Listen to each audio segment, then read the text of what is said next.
අයිබෝවන් දිගු නියන්තතාවයකින් පසුව නැවතත් ඔබ හමුවට එනවා මල්ටි ටෙක්නොලොජි YouTube channel එක වෙනුවෙන් එස් ගමගේ අද මා මුලින්ම සාකච්ඡා කිරීමට සූදානම් වන්නේ රටේ ඇති වී තිබෙන ව්‍යාකූලතාවය සියලු දෙනාටම ඇති වී ඇති ප්‍රශ්න निराකරණය කරගෙන රට ඉදිරියට ගෙනියන්න සහ රට මේ වැටි ඇති තත්ත්වෙන් මුදවා ගැනීමට අප සෑම දෙනාම එක් විය යුත්තේ කෙසේදයි සාකච්ඡා කිරීමට ප්‍රථමයෙන්ම මෙම ව්‍යසනයෙන් පීඩාවට පත්වුණු සහ ජීවිතයෙන් සමුගත් ජීවත් වීමට පොරබදන අපගේ සහෝදර ජනතාවට මගේ සංවේගය පළ කරමින් ජීවත් ඉන්න සෑම දෙනාට නිදුක් නිරෝගී භාවයත් අපෙන් සමුගත් සියලු දෙනාටම තමන්ගේ ආගම අනුකූලව ඔහුගේ නිර්වාණය කරා යාමට අවස්ථාව ලැබේවායි ප්‍රාර්ථනා කරමින් අද උදෑසන මගේ වැඩසටහන ආරම්භ කිරීමටයි මා සූදානම් වන්නේ. මේ ඉතා විශාල ඡේද වාචකයේ හමුවේ සියලුම රටවල්, සියලුම ජාතීන්, සියලුම ආගම්, සියලුම දේශපාලන පක්ෂ, ඒ වගේම සියලුම ශ්‍රී ලංකා පුරවැසියන් එකට එක් වී එකට රොක් වී මෙම ආපදාවෙන් ගැලවීමට ඔබ කළ මෙහෙයට බෙහෙවින්ම ස්තුතිවන්ත වන අතර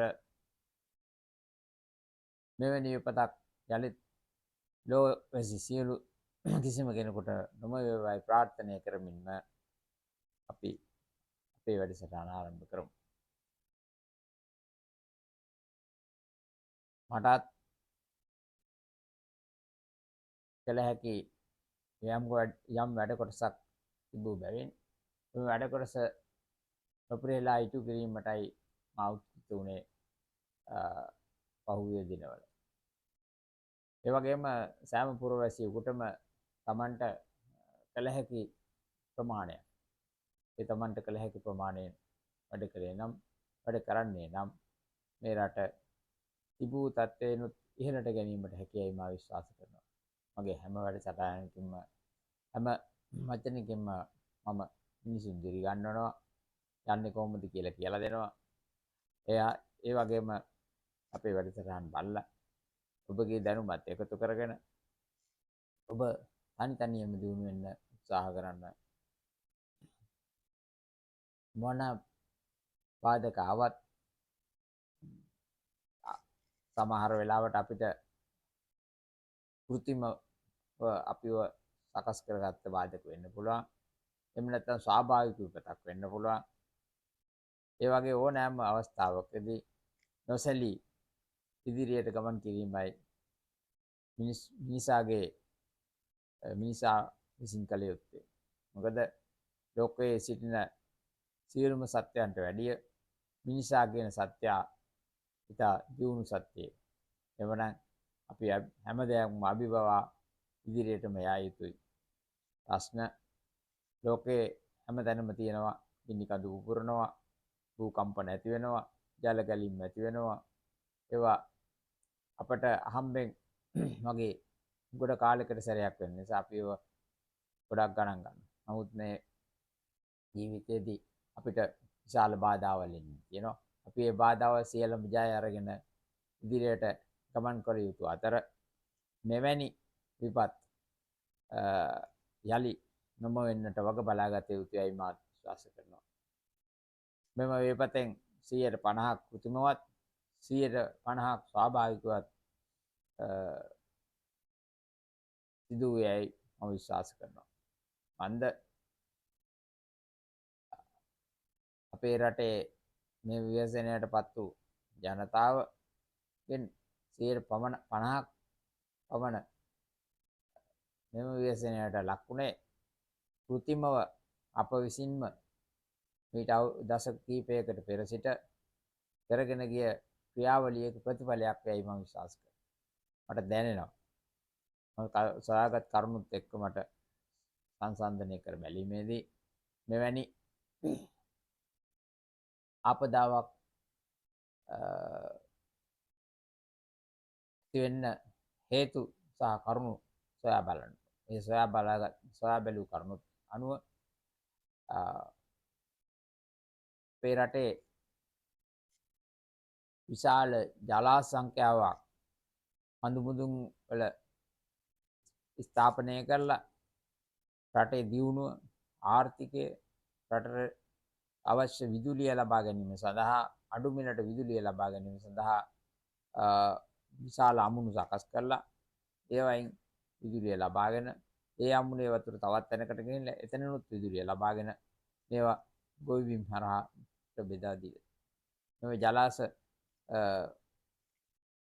අරමුණ හොඳයි ජලයෙන් විදුලිය ලබා ගන්නවා මත්ස්‍ය සම්පත වැඩි කර ගන්නවා ඒ වගේම රට සම්පසිත කිරීම සඳහා ජලය මුදා ඉතාම හොඳ අරමුණක්. නමුත් එහි ප්‍රතිඵලය ඉතා භයානකයි. මොකද සෑම ඉක්මන් දියුණුවකම විනාශයත් ඒ ළඟම තියෙනවා. ඒ නිසා ඒවා ක්‍රමානුකූලව කරගෙන යන්න ඕන. දැන් බලන්න පරාක්‍රම සමුද්‍රය, කලාවැව, තිසාවැව, ඒ වගේ නාට්‍ය දුවැව, ඒ වගේ වැව් විශාල ප්‍රමාණයක් එදා රජ දවසේ මෙම ලංකාවේ සතර දිග්භාගයෙන්ම තිබුණා. නම් කිව් නොකිව් වැව් රාජ් එදා සිට අද දක්වා තිබුණා. නමුත් මෙවැනි ව්‍යසනයක් අපට ඒ වැව් නිසා ලැබුණේ නැහැ. හේතුව ඒ වැව් තිබුණේ කඳුකරයෙන් බැසගෙන එන ජලය පහත් බිම් ආශ්‍රිත උස් බිමක එකතු කරලා ඒවා සංරක්ෂණය කරලා කළමනාකරණය කරලා ඒ ළඟ තියෙන කුඹුරු වලට බෙදා හැරියා. දැන් අපේ රටේ එවැනි ක්‍රමයකින් ඔබට ගිහිල්ලා විශාල කඳු දෙකක් එකතු කරලා බැම්මක් බැඳලා මොකද ඒ කඳු දෙක අතර තියෙන ඉතා කෙටි දුරක් නිසා එතනින් බැම්මක් බැඳාම ඉතාම අඩු වියදමකින් අපේ කාර්යය කරගන්න පුළුවන් කියලා විශ්වාස කරා. ඒ විශ්වාසය කරගෙන ඒ ආශ්‍රිතව විදුලි බලාගාර නිෂ්පාදනය වුණා. ඊළඟට ගම්බිම් විශාල ප්‍රමාණයක් යට වුණා. ඒ ගම්බිම් වලට හරියන්න විශාල වන්දි ප්‍රමාණ ගෙව්වා. ඒ වගේ මේ මිනිස්සු වෙන තෑතවල වල වනසතුන් ඉන්න ප්‍රදේශවල පදිංචි කරා. මම දන්න තරමට ඉහළ කොත්මලේ, වික්ටෝරියා, රන්දනිගල, රන්ටැම්බේ, මොරගහ කන්ද, ඒ වගේම ලක්ෂපාන ඔය වැනි විශාල කඳු මුදුන් වල එන වතුර කඳු මුදුනේම රඳවාගෙන කඳු දෙකක් අතර බැම්මක් ස්ථාපනය කරලා එතනින් විදුලිය අරගෙන ඒ ටික පහළට යනකොට තවත් කඳු දෙකක් අතරින් තවත් බැම්මක් බෙදලා එතනොත් විදුලිය අරගෙන අපි විදුලි බලාගාරයක් රටම විදුලි බලාගාරයක් කළා. එහි ප්‍රතිඵලයක් විදියටත් මම දකින විදියට විද්‍යාඥයන්ගේ අවධානය මෙට යොමු වේවයි මම ප්‍රාර්ථනා කරනවා. ඒ වගේම ඉංජිනේරුවන්ගේ තාක්ෂණය යොදාගෙන මෙම කරුණු ගැන මෙම අනාවැකිය ගැන ඔබගේ අවධානය යොමු වේවයි මම විශ්වාස කරනවා. එය ප්‍රාර්ථනා කරනවා. මෙම කඳු අවුරුදු 25ක් 30ක් ජලයෙන් යට වී තිබුණාම මෙම කඳුවල අනිත් පැත්තේ බෑවුමට ජලය ගලාගෙන යනවා සෙමින් සෙමින්. එම ජලය ගලා යෑමේ ප්‍රතිඵලයක් විදියට පස්කොන්දු කඩා වැටීම්, නායයන්, කඳු පහත් වීම, ඒ වගේම ස්වාභාවික භූකම්පන ඇති වෙනවා. එම භූකම්පන නිසා මෙම කඳු පුපුරා යන්නත් ඉඩ තියෙනවා සියුම් පිපිරීම්. ඒ සියුම් පිපිරීම් දිගේ කාලයක් තිස්සේ ජලය කාන්දු වීමෙන් එම ප්‍රදේශවල නාය යාම වගේ සිද්ධීන් වෙන්නට ඉඩ තියෙනවා. ඒ වගේම සියලුම උමං ඒවයිදිත් ඉතාම පරීක්ෂාකාරී විය යුතුයි. ශීඝ්‍ර දියුණුව වගේම ශීඝ්‍ර පසුබෑමකටත් ලක්වීමට හේතු වෙනවා මේවා. ඒ නිසා අපි ශීඝ්‍ර දියුණුවත් සමගම ශීඝ්‍ර පසුබෑමකට ලක් නොවන ආකාරයට සැලසුම් සදාගත යුතුයි. මෙම ජලාශ ආශ්‍රිතව මෙම ජලාශ වල තියෙන කඳු වල වම් බෑවුමේ දකුණු බෑවුමේ ජලාශයක් පිහිටා තිබෙන වම් බෑවුමේ මම සොයා බැලූ කරුණු අනුව ඉතා විශාල විදියට නාය ගිහින් තියෙනවා. කඳු කඩා වැටීම් තියෙනවා. ඒ වගේම වෙනත් එක එක භූ වෙනස් වීම් සිදු වී තිබෙනවා. අපිට ඔක නිරීක්ෂණය කිරීමට ගම් මට්ටමින් නිරීක්ෂණය කිරීමට නම් ඔවුන්ගේ දැන් අවුරුදු 25කට 30කට කලින් ලිංගවල තිබිච්ච ජල මට්ටම දැන් ඉහළ ගිහිල්ලා ඇති. යම් කිසි ප්‍රමාණයකින් ඒ පැතිවල වගා කරන්නට බැරි වෙච්ච භවභෝග වගා කිරීමට තරම් කාලගුණය වෙනස් වෙලා ඇති, දේශගුණය වෙනස් වෙලා ඇති. එම නිසා මම සොයාගත් කරුණු අනුව වියලි කලාපයක් වන වියලි කලාපවල දැන් රබර් වගා කිරීමට පුළුවන් තත්ත්වයක් තියෙනවා. වියලි කලාපවල තේ වගා කිරීමට පුළුවන් තත්ත්වයක් තියෙනවා. ඊළඟට වියලි කලාපවල කරාබු, ගම්බිරිස් වගේ වැනි දේවල් වගා කිරීමට පුළුවන් තත්ත්වයක් තියෙනවා. මොකද එදා බුලත් වැලක්වත් වියලි කලාපයේ හිටවන්න බැරි තත්ත්වයක් තිබුණේ. වියලි කලාපෙට බුලත් රැගෙන ගියේ තෙච් කලාපවලින්. නමුත් දැන් ඒවා ක්‍රමක්‍රමයෙන් ජලයත් සමගම දේශගුණයත් වෙනස් වීලා තියෙනවා. ඒ වගේම මෙන්න මේ වගේ කෘතිම ජල සැපයුම් නිසා එම ප්‍රදේශවල භූමිය එක එක වෙනස් වීම් වලට ලක් වී තියෙනවා. ඔබ සියලු දෙනාටමත් රටේ ඉන්න ප්‍රධාන පුරවැසියා හැටියට ජනාධිපතිතුමාටත් ඒ වගේම මැති ඇමතිවරුන්ටත් මම ඇමතිවරුන්ගෙනුත් ජනාධිපතිතුමාගෙනුත් ඉල්ලා සිටිනවා මේ මගේ කරුණුත් ඔබගේ අවධානයට යොමු කරගෙන ඉදිරියේදී රටේ මෙවැනි විපතක් නොවීමට වග බලා ගන්නා කරුණුවලදී මෙම කරුණු සාකච්ඡා කරලා මෙම කරුණු අවධානයට අරගෙන වැඩ කරන්නයි මා ඔබතුමන්ලාගෙන් ඉල්ලා සිටිනවා. මොකද මගේ අවුරුදු 50ක පමණ අත්දැකීම් ඒ වගේම රට පුරා ඇවිදලා රට පුරා ජීවත් වෙලා රටේ හැම ප්‍රදේශයකම වගේ තියෙන පාරිසරික තත්ත්වයන් අවබෝධ කරගෙන ඒ ප්‍රදේශවලට ආවෙනික දේවල් මොනවද කියලා අඳුනාගෙන ඒ ප්‍රදේශවල ඇති පස්වල තියෙන තත්ත්වයන් සැලකිල්ලටගෙන මෙම කරුණු සොයා බලා මමත් පරිසරයට හිතකාමී පුද්ගලයෙක් විදිහට මම කරුණු සොයා බලා තමයි මෙවැනි වැඩසටහන් කරන්නේ. මම දැනට අවුරුදු 30කට 40කට පමණ පෙර ඔය ප්‍රදේශවලට ගිහිල්ලා ඒ ප්‍රදේශවල කඳු වල තිබිච්ච පිහිටීම් බලලා ඒ වගේම ඒ කඳු වලට ඒ වගේ තියෙන ජලාශවල පිහිටීම් බලලා අපිත් ඔය පොඩි වැඩසටහන් කරාට අපි පොඩි අදහස් ඉදිරිපත් කරාට අපේ අදහස් කවුරුවක් ගණන් ගත්තේ නැහැ. ඒ වගේම දැනට අවුරුද්දකට විතර පෙර මම මගේ අදහස් ලොවට ප්‍රකාශ කිරීමට රටට ප්‍රකාශ කිරීමට ක්‍රමයක් නැතිම නිසා මම තෝරාගත්තා මේ YouTube අවකාශය. මේ YouTube අවකාශයෙන් මම දැනටමත් වැඩසටහන් 25ක් පමණ ඔබ හමුවට තබා තිබෙනවා. එම හැම වැඩසටහනකම මම මේ රට ඉදිරියට ගෙනියන්නේ කොහොමද? දියුණු කරන්නේ කොහොමද? කාර්යක්ෂම කරන්නේ කොහොමද යන වැඩසටහන ඉදිරිපත් කරලා තියෙනවා. එයින් කරුණු යම් කිසි ප්‍රමාණයක් ඔබතුමන්ලාගේ කරුණු සමග සංසන්දනය කර බැලුවාම ඉතාම හොඳයි. එම කරුණු වලට අවධානය යොමු කළත් නොකළත් එම කරුණම එම දේ ගැනත් සිතා බලන්නේ නම් ඉතාගනයයි ම විශ්වාස කරනවා.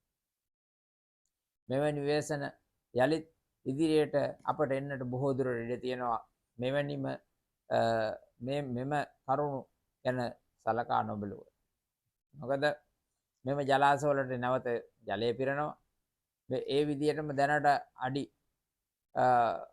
400ක් 500ක් යටට ජලය උරාගෙන තියෙනවා නම් 200ක් 300ක් යටට තියෙනවා නම් තවත් අවුරුදු 10ක් 15ක් යනකොට මේ ප්‍රමාණය තව ඉතා පහළට ගිහිල්ලා ඉතා විශාල ව්‍යසනයක් වීමට ඉඩ තියෙනවා. එම නිසා මේ කරුණු සැලකිල්ලටගෙන විද්‍යාඥයෙක්ගේ සහ ඉංජිනේරුවන්ගේ ඥානය එකතු කරගෙන මෙම වැඩසටහනෙන් මම මතක් කරලා දෙනවා මෙවැනි විපතක් යලිත් නොමවන්නට ඔබට වැඩසටහන් කරන්නට හැකි වේවායි මම ප්‍රාර්ථනා කරනවා. මොකද මමත් ශ්‍රී ලංකා පුරවැසියෙක්.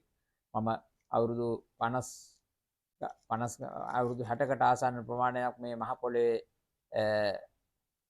ජීවත් වුණා. මේ මහ පොළොවෙන් ලබාගත් දේවල් කෑව බිව්වා. මගේ ශරීරය සහ මගේ දැනුම වැඩි කරගත්ත මම මේ මහ පොළොවෙන් ලැබුණු සියලුම දේවල් වලින් එහෙම නැතුව මම වෙන කෘතිම කිසිම දෙයක් උපයෝගී කරගන්න මේ. එම නිසා මම මේ මහ පොළොවට ඉතාම ආදරේ පුජ්‍යලෙක්. ඒ වගේම අපේ ජනාධිපතිතුමත් මට ඇහුණා හැම වෘත්තියක් පමණයි මිනිසුන් සමානයි. වෛද්‍යවරයාද කම්කරුවද නැහැ. කවුරුත් කරන්නේ සමාන වෘත්තිය. මම මේ වචනයට ඉතා කරු කරනවා. මොකද එතුමා වගේම තමයි මමත් විශ්වාස කරන්නේ. වෛද්‍යවරයාත් කම්කරුවත් කියන්නේ රැකියා දෙකක් පමණයි. නමුත් ශරීර දෙකම එක හා සමානයි.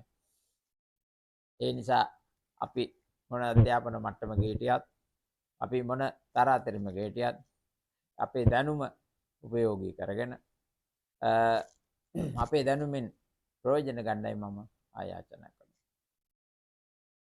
මම හැමදාම හරවත් වැඩසටහන් ඉදිරිපත් කිරීමට උත්සුක වෙනවා. ඒ වගේම යම් කිසි පුජ්‍යලයකට කිසිම හානියක් නොවන වැඩසටහන් ඉදිරිපත් කිරීමටයි මම උත්සාහ කරන්නේ. මේ වැඩසටහන ඉතා දීර්ඝ වැඩසටහනක් විදියට ගෙනියන්න වෙනවා. මොකද මේ කරුණු ඉතා ගැඹුරු කරුණු සියුම්ව නිරීක්ෂණය කරන්න ඕන, සියුම්ව සාකච්ඡා කරන්න ඕන. නමුත් මේක මම මේ දැනට සිරස්තලයක් විදියට ඔබට ඉදිරිපත් කරනවා. මම තවත් මේකට කරුණක් එකතු කරනවා. මොකද අපිට රටට ඉතාම අවශ්‍යයි විදුලි බලය. ඉතින් අපිට විදුලි බලය අවශ්‍යයි. අපිට විදුලි බලය ඉතාම අඩු මිලට ලබා ගන්න පුළුවන් ජලය. ඒම නිසා අපි සියලු දෙනාම හැමතැනම වැව් වමුණු බැඳලා වැව් වමුණු වලින් ටර්බයින් එකක් කරකවලා එම ඩයිනමෝ හරහා අපිට විදුලිය ලබාගෙන අඩු මිලකට විදුලිය සපයන්න පුළුවන්. එතකොට අපේ රට ඉක්මනට දියුණුවා.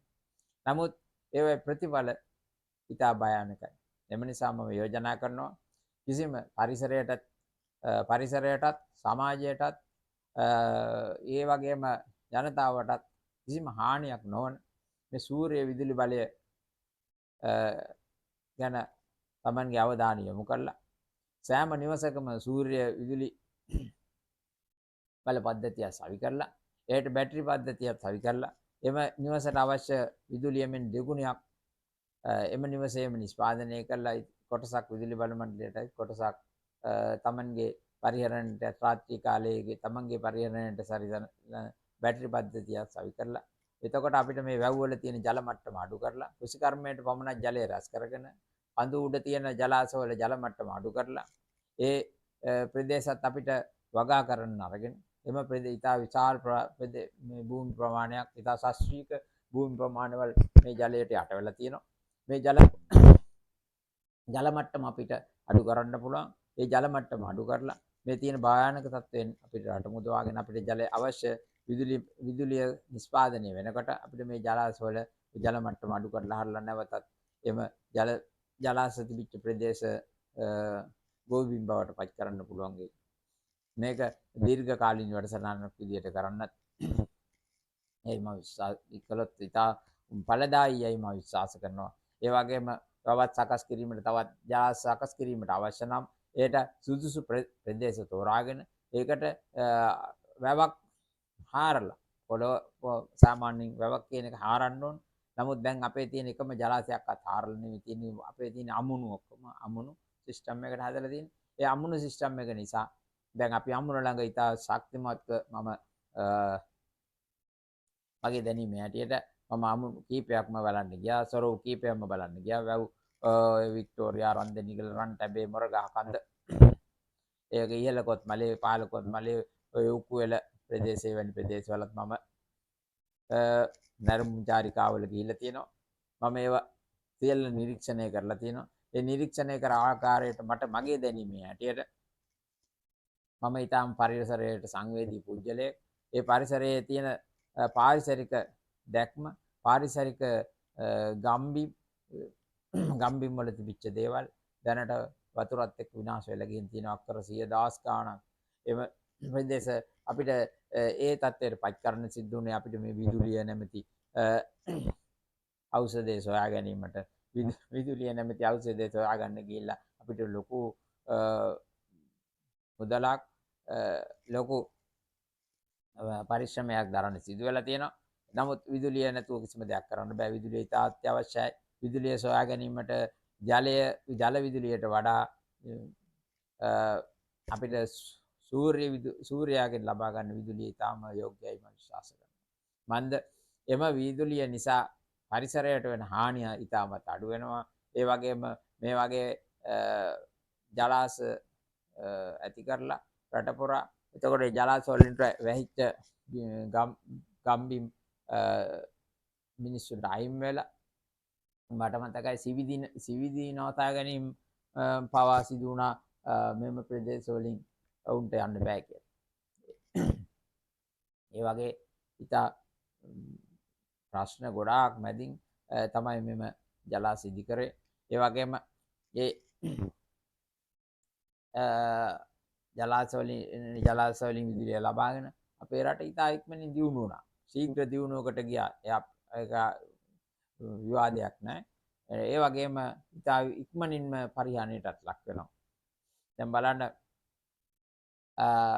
මෙවර එක දින දෙකකදී අපි අවුරුදු 25ක් 20ක් විදුලිය ලබා ගත්තත් එහෙම විදුලිය ලබාගත් ප්‍රමාණයකට වඩා හානියක් අපිට සිද්ධ වෙලා තියෙනවා. අපි මේ කරුණු සැලකිල්ලට ගන්න ඕන. මොකද අපිට ශීඝ්‍ර දියුණුව අවශ්‍යයි. නමුත් ශීඝ්‍ර දියුණුව වෙන යටිතල පහසුකම් අනිත් වෙනවට හානි සම්බන්ධව අපි සිතා බැලිය යුතුයි. එම කරුණු අපි සැලකිල්ලටගෙන මේ සියල්ල කරන්න ඕන. මොකද අපි වැව් බන්ට් එකක් අඟල අඩියක් පස් දාලා අඟලට දක්වා තල්ලා එයට වෙනම කිරිමැටි ලේයර් දාලා ඒ වැව්වැම්ම ඉතා ශක්තිමත්ව සකස් කරත් ඒ ඉංජිනේරුවන්ගේ තාක්ෂණය ශ්‍රී ලංකා ඉංජිනේරුවන් සහ පිටරට ඉංජිනේරුවන්ගේ තාක්ෂණය යොදාගෙන වැව් බන්ට් එක සහ ඒ වැව්වැම්ම කඳු දෙක අතර තියෙන ප්‍රදේශය ශක්තිමත් කරත් ඒ ජලයෙන් යට වෙන කඳු වල පාමුල ජලයට යට වෙන කඳු වල තියෙන විස්තර ඉතා කවුරුවක් එච්චරම අධීක්ෂණයට ලක් කරේ නැහැ. ඔය මැනගෙන ගියා විතරයි. එතකොට ඔන්න මෙතනින් කඳු දෙකක් අල්ලලා බැම්මක් බඳිනවා. ඊට පස්සේ තවත් කඳු දෙකක් තියෙනවා නම් අතරින් එතනුත් බැම්ම බැඳලා හරලා වතුර පුරවනවා. එතකොට මොකද වෙන්නේ? අර කඳු මැද තියෙන බෙන තියෙන්න පුළුවන්. ඊළඟට ඉරිතැලීම් තියෙන්න පුළුවන්. ඊළඟට ඒ පසු කාලීන ඔය භූකම්පන නිසා ඉරිතැලීම් ඇති වෙන්න පුළුවන්. අන්න ඒ කරුණු සැලකිල්ලට අරගෙන නොමැති වෑයමට ගෙනියන්නේ. මේම කරුණු සැලකිල්ලට ගත්තා නම් ඔය කොත්මලේ ප්‍රදේශයේ වැනි ප්‍රදේශවල ওই තරම් විශාල නායයක් සිදුවන්නේ නැහැ. මෙම හානිය අවම වෙන්න ඉඩ තිබුණා.